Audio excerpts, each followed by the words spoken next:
Before you start any arrow build, you want to know which way your bow clocks. Clocks, by the way, means which way your bow throws its arrows. Your bow is either going to clock to the left or the right. So I've marked this bare shaft right here.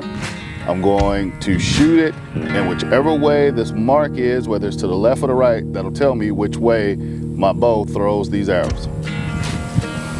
Now I'm standing only about 10 feet away from my target.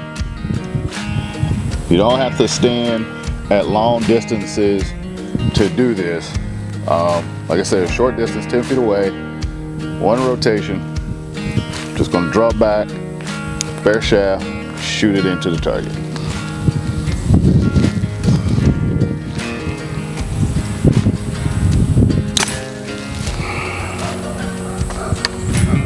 Once you shoot it into the target, just walk up here, look at it, and you can see this mark is to the left.